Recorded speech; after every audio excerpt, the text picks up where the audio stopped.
Au chapitre 28 du livre de la Genèse, nous rencontrons un homme appelé Jacob, s'enfuyant de chez lui, rempli de peur et de crainte. Il est dans une grande frayeur, parce qu'on lui a dit qu'Ésaü, son frère aîné, voulait le tuer. Qui sait, lorsqu'Ésaü me rencontrera dans quelque lieu, il me tuera, pensait-il. Sa mère vint et lui dit, « Mon fils, je suis effrayé de ce qu'Ésaü te tuera un jour. Va-t'en d'ici, va chez ton oncle, et demeure là quelque temps jusqu'à ce que la colère d'Ésaü soit apaisée. » Jacob obéit à sa mère et s'enfuit de chez lui, plein de crainte. Dieu était avec lui. Dans ces circonstances, Dieu travaillait, mais ni Jacob ni sa mère n'étaient en mesure de le voir et de le comprendre. À la fin, se sentant très fatigué, épuisé, Jacob s'étendit par terre, sans oreiller ni literie pour se coucher. Il vit près de là une pierre, la prit comme oreiller et s'endormit. Beaucoup de gens ne peuvent pas s'endormir sans oreiller moelleux. Mais Jacob dormit facilement et, tandis qu'il était couché là, il eut un rêve. Il vit les cieux ouverts et une échelle reliant la terre au ciel. Puis, il vit des anges monter et descendre sur l'échelle de Dieu lui-même. Et Dieu lui-même à son sommet. Il entendit Dieu qui, du haut de l'échelle, lui disait des choses merveilleuses qu'il ne put comprendre. Genèse 28, 13, 14. Nous voyons ici comment une grande bénédiction fut promise à Jacob. En effet, Dieu déclara, « Toute la terre sur laquelle tu es couché, je te la donnerai. En toi, toutes les familles de la terre seront bénies. Ta postérité s'étendra du nord au sud, à l'est, à l'ouest. Et en toi, je vais accomplir toutes mes promesses. » Dieu ne pouvait pas donner une plus grande chose à Jacob. Cependant, les versets 20 à 22 soulignent la foi étriquée de Jacob.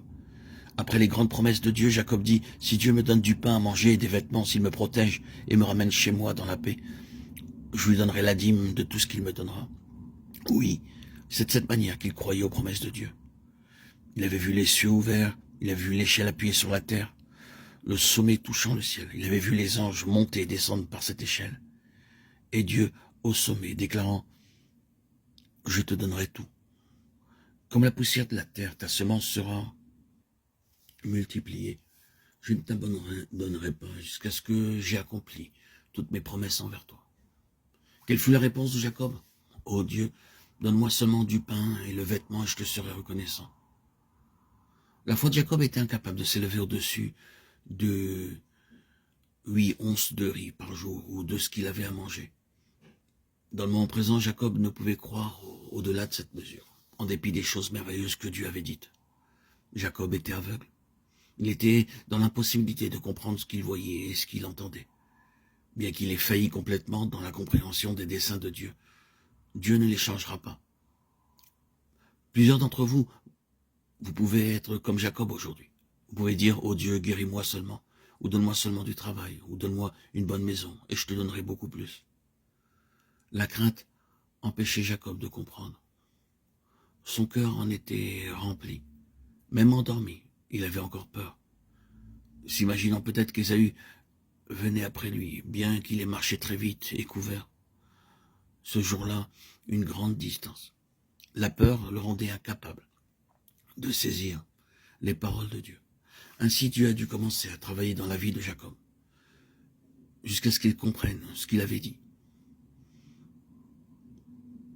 Aussi longtemps qu'il y a de la crainte dans nos cœurs, ce que Dieu dit nous est inaccessible. À tout moment, le diable introduira dans nos cœurs toutes sortes de frayeurs, et par la crainte, nous serons empêchés de comprendre les plans et les desseins de Dieu. Jacob avait à apprendre beaucoup de dures leçons avant de connaître le dessein de Dieu. Être délivré de la peur lui demanda 20 ans. Ne disons cependant pas, puisque Jacob a mis 20 ans à apprendre la leçon, moi j'attendrai aussi 20 ans.